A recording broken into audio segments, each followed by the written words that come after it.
disbelievers couldn't keep me on the ground. I've invented a momentum that'll never slow me down. I believe it cause I feel it and I shout it out loud. I can, so everybody said, boy, don't go any higher. I can do it. Wastewater and water treatment are the ones that are most dominant right now. I think in 5 years we have to look at a transportation system that benefits not only the residential populace getting to work, but our industrial populace having ease of access to the city and being able to get out quickly. You can't have traffic lights on a freeway. You can't put traffic circles on a freeway. Semi-trailers are top heavy and they'll tip over. It's part of the reason that Edmonton took them out, is because a semi would tip over and shut down the traffic circle. 10 years from now, I think we have to look more to how are we going to take this city from 100,000 to 300,000 people. How are we going to populate the city, intensify our population to keep the costs of infrastructure in check. These are huge problems that are coming in the future, and we need to honestly look at not taking so much farmland up. It's important to our area as well. Farmers are a big part of our economy. I think in looking at the capital plan, very central to that is the public's tolerance or intolerance for debt capacity. So right now, the 10-year capital plan, the city, if the 10-year capital plan is fulfilled as it stands right now, the city will be at about 60% of its debt threshold. My personal comfort level is not going much beyond that because debt servicing, if you build something, you have to be able to afford to service that debt, and you have to be able, if you're building a new facility, you have to be able to operate that facility. So all of the capital needs to be weighed with great consideration in terms of the actual tax impact to our citizens and to our customers. So in framing it that way, in the capital plan, probably some of the key projects, a lot of the projects that are underway, obviously we need to fulfill them in terms of expansion to the wastewater treatment plant.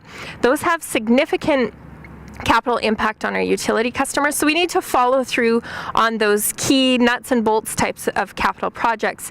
In terms of community amenities and moving our community forward so that we have a vibrant quality of life, probably one of the key areas that the city needs to focus on, and is it actually laying the groundwork for now, is with respect to the Riverlands and the development of that. So when you look at that project as a whole, there will be front-end servicing costs in the burial of the power lines, which is underway as we speak. But that's laying foundational work. And then if you make wise public investment in key strategic areas, the private sector will follow suit because they will demonstrate confidence in that sector. And so I think laying the groundwork in some of those key public amenities, being mindful of that debt cap and debt threshold and tolerance, and then after that, the private sector will follow suit, and which will ultimately result in new tax revenue for the city for new projects, and will enable us to do more, but do it in a very affordable way. Capital projects, well, right now we have a few on the books. I think the biggest one we have is the wastewater and the water facility. This is good stuff. Yeah, we got it. These are essential services, and we got to do that. One point about that, though, I think 200 million of that was budgeted through debt financing. I think that's, we have to be very careful about the amount of debt that we're financing. I think we need to plan a little bit more.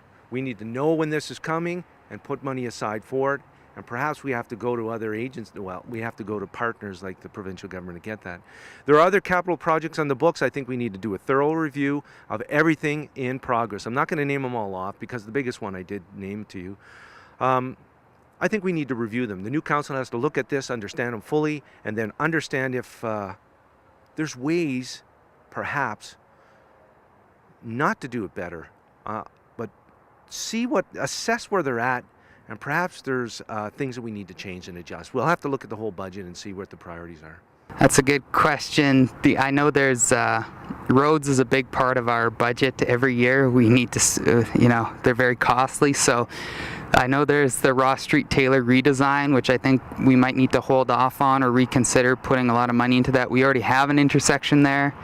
So I just think it's about prioritizing the new stuff rather than redesigning the old stuff.